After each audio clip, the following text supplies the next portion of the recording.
নদিয়ার চাকদহে শিলিন্দা খেলার মাঠ কিনতে এগিয়ে এলো গ্রামবাসীরা। শনিবার সন্ধ্যা শিলিন্দা নেতাজি প্রগতি সংঘ ক্লাবের সংলগ্ন ময়দানে গ্রামবাসীদের উদ্যোগে খেলার মাঠ কেনবার জন্য একটি বিশেষ সভা অনুষ্ঠিত হয়েছে। দলমত নির্বিশেষে বহু গ্রামবাসীদের নবীন প্রবীণ সকলেই এগিয়ে এলেন খেলার মাঠ কেনবার উদ্যোগ নিয়ে। এই বিশেষ সভায় এলাকার নাগরিকেরা কেউ দিলেন 2,51,000 টাকার চেক, কেউ দিলেন নগদ 1,01,000 টাকা, কেউ বা দিলেন 20,001 টাকা। এইভাবে একের পর এক গ্রামবাসীরা নিজেরা নিজেদের সাধ্যমতো সকলেই আগামী ভবিষ্যৎ প্রজন্মের জন্য শিলিন্দা গ্রামে খেলার মাঠ কেনবার জন্য সংকল্প করলেন। ফলে দীর্ঘদিনের স্বপ্ন সফল হতে চলেছে শিলিন্দা গ্রামবাসী বৃন্দের। এলাকার প্রথম নাগরিক পতিতপবন সরকারের হাতে চেক এবং নগদ অর্থের খাম তুলে দিলেন সকলেই। পাশাপাশি উপস্থিত ছিলেন গ্রামবাসীদের পছন্দ করা মাঠে যাওয়ার জন্য 8 ফুটের রাস্তা প্রদানকারী গ্রামবাসীরাও।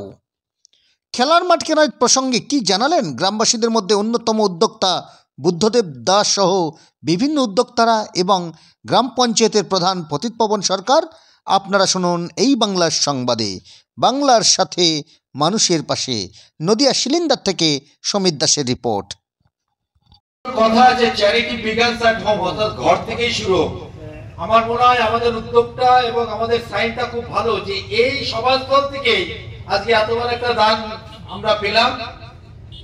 আমি ব্যক্তিগতভাবে এবং অঞ্চল প্রধান হিসাবে এই দাস ফ্যামিলিকে অর্থাৎ নারায়ণদাকে আমি দাদাই বলি, ওনার ছেলেদেরকে এবং নারায়ণদাকে অসংখ্য অসংখ্য ধন্যবাদ জানাই যে আমাদের এই মাঠ আমরা নিশ্চয়ই করতে পারব। যাই হোক, আমাদের সভা এগিয়ে চলেছে। এখানে অনেক 1,01,000 টাকা মাননীয় প্রধান সাহেবের হাতে তুলে দিচ্ছেন এই মহৎ প্রচেষ্টার জন্য। 1,01,000 টাকা আমার ধন্যবাদ, কোনো ভাষা নেই। হ্যালো, কৃতজ্ঞতা জানাবার ভাষা নেই। আমরা বাকরুদ্ধ। আমরা সভা শিলিন্দা গ্রামবাসী বিন্দুর পক্ষ থেকে আয়োজন করা হয়েছিল। আমাদের সংকল্প, আমরা শিলিন্দা গ্রামে দীর্ঘদিনের প্রচেষ্টা একটা খেলার মাঠ নেই। আগামী দিন আমরা সেই খেলার মাঠ তৈরি করবার জন্যই আজকে এখানে সমবেত হয়েছিলাম এবং আমরা ডিসিশনে উপনীত হয়েছি সকলের প্রচেষ্টায় আমরা এই মাঠ তৈরি করব। এই জন্যই আজকে আমাদের এই সভার আয়োজন। অভিভূত আমরা শিলিন্দা গ্রামের মানুষ যেভাবে এখানে আমাদের সহযোগিতার বার্তা নিয়ে এখানে হাজির হয়েছেন এবং অসংখ্য মানুষের উপস্থিতি, সমস্ত গ্রাম ভেঙে পড়েছে এখানে এইটা সফল করবার জন্য। এটা আমরা আমাদের ভাবনার বাইরে। আমরা দেখলাম যে এই সভাতে বেশ কিছু মানুষ দেখা যায় কেউ চেক, কেউ আর্থিকভাবে অর্থ ডোনেট করলো, সেক্ষেত্রে কিভাবে নিচ্ছে? আমরা সবার প্রথমে সেই দুটো পরিবারকে আমরা কুর্নিশ জানাই যে দুটো পরিবার আমরা যেখানে মাঠটাকে সিলেক্ট করেছি সেখানে যাওয়ার জন্য রাস্তা ছিল না।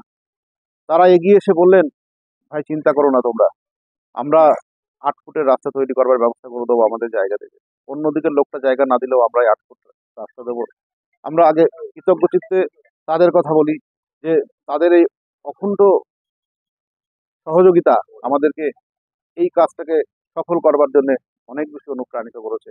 আর সেই অনুপ্রেরণার ফল ধরেই আজকে আমাদের গ্রামের অসংখ্য সাধারণ মানুষ তারা এখানে অঙ্গীকার করে গেলেন। কেউ দিলেন 2,51,000 টাকা, কেউ দিলেন 1,01,000 টাকা, কেউ দিলেন 20,000, কেউ দিলেন 25,000, কেউ দিলেন 30,000, কেউ দিলেন 5,000। সংখ্যার কম বেশিতে কিছু যায় আসে না। এই যে আমরা একত্রবদ্ধ আছি গ্রামের মানুষ সবাই, কেউ কম দেবে কেউ বেশি দেবে, এটাই তো স্বাভাবিক। কিন্তু এই একতাবদ্ধতাই আমাদের একটা শক্তি, এই শক্তি আমাদেরকে এই কাজটাকে জয় করবার জন্য এগিয়ে নিয়ে যাবে।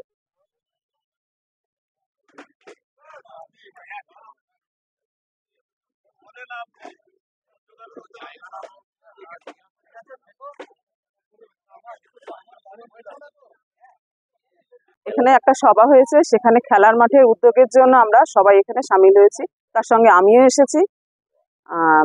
যেটা মানে মাঠটা যে আমাদের সেই মাঠে যাওয়ার কোনো ব্যবস্থা ছিল না, যেটা আমাদের পরিবার থেকে সেই মাঠে যাওয়ার ব্যবস্থা করা হয়েছে, রাস্তা দেওয়া হয়েছে। শুধু আমার নয়, এই যে এই ভাইয়েরও জমি আছে সেখানে, এনারাও জায়গা দিয়েছেন সেই মাঠে যাওয়ার জন্য। না না, এমনি দেওয়া হলো, গ্রামের উদ্দেশ্যে এটাকে এমনি দেওয়া হলো। পাপিয়া রায়, আমি একজন গৃহবধূ। একটু আগেই বলেছিল যে দাদা আমি গ্রামে সবাই মিলে একটা মাঠ আমাদের দরকার। মাঠের জন্য আমরা সবাই এখানে আসছি, আলোচনা হচ্ছে, সবাই মিলে একটা মাঠ হবে, খেলার মাঠ হবে। আমরা রাস্তা প্রয়োজন না থাকায় এবং জমি মাঠও না থাকার কারণে সবাই আসলাম। রাস্তা দুই ফ্যামিলি মিলে আমরা রাস্তা দিয়েছি এবং যাতে এই মহৎ কাজটা যেন হয়। আপনার নাম? পবন সরকার। বিশেষ করে দীনেশ বিশ্বাস মহাশয়, যিনি আমাদের নতুন এসেছেন, তিনি চাকরি জীবন শেষ করে তিনি 1,01,000 টাকা মাননীয় প্রধান সাহেবের হাতে তুলে দিচ্ছেন এই মহৎ প্রচেষ্টার জন্য।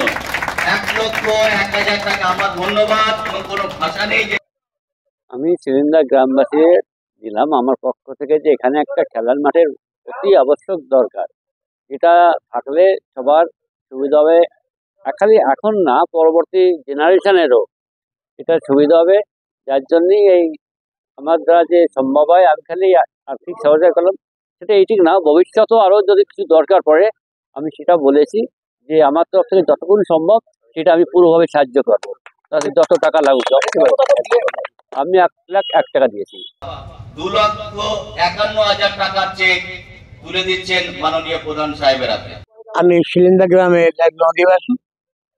আমরা বহুদিন ধরে এই শিলিন্দায় একটা খেলার মাঠ নাই, বহু প্রচেষ্টা করেছিলাম, সেটা সফল হতে পারিনি।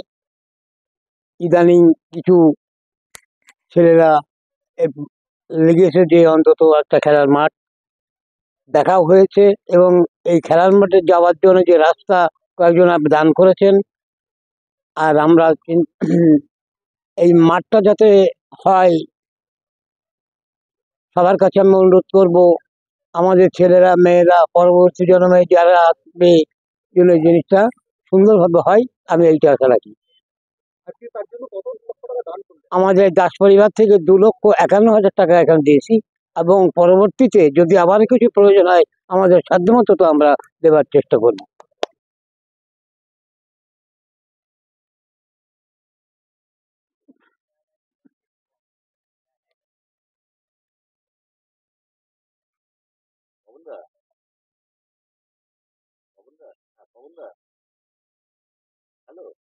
গ্রামবাসী হিসাবে কিভাবে দেখছেন, কিভাবে সহযোগিতা হাত বাড়িয়ে দেবেন, এবং প্রশাসনিকভাবে আপনি যেহেতু পঞ্চায়েত প্রধান সেই ক্ষেত্রে আপনি কিভাবে এটাকে দেখছেন, কিভাবে সহযোগিতা হাত বাড়িয়ে দেবেন? এটা দেখুন, আমাদের গ্রামের বহুদিনের একটা স্বপ্ন বা যেটা প্রয়োজনীয় পদক্ষেপ আমি মনে করি যে একটা খেলাধুলার মাঠ। তার কারণ আজকালকার প্রজন্ম আপনারা জানেন যে খেলাধুলার জগৎ থেকে সরে গেছে শুধুমাত্র মাঠের জন্য, এবং আপনারা জানেন যে বিজ্ঞানের অবদান সেটা ভালো হোক, সুফল, তার প্রত্যেকটা জিনিসেরই সুফল কুফল আছে। মোবাইলের জন্য আজকে যে প্রজন্ম এবং আগামী দিনের প্রজন্মগুলো যে মোবাইল বন্দী হয়ে আছে, এর থেকে বের করার একমাত্র সহজতম উপায় এবং যুগ উপযোগী উপায় সেটা হচ্ছে যে খেলার মাঠ। তার কারণ খেলাধুলা না করলে মানসিক বিকাশ হবে না, শরীর চর্চা হবে না। সেই দিক থেকে আমাদের শিলিন্দা গ্রামে এই যে আমরা সবাই মিলে আজকে যে উদ্যোগ নিয়েছি, এবং বিশেষত এই ছেলেগুলো আমাদের বুদ্ধদেব দাস আছে, বিষ্ণু আছে, আরো যারা আছে গ্রামের সবাই মিলে আমরা যে উদ্যোগটা নিয়েছি, এটা অত্যন্ত মহতি উদ্যোগ, সাধুবাদ। আমি একজন নাগরিক হিসাবে, শিলিন্দা গ্রামের বাসিন্দা হিসাবে গর্বিত যে উদ্যোগকে সফল করতে হবে, এবং প্রশাসনিক দায়িত্বে প্রধান হিসাবেও বলছি আমাদের তরফ থেকে যতটা সহযোগিতা, সম্পূর্ণ সহযোগিতা করব।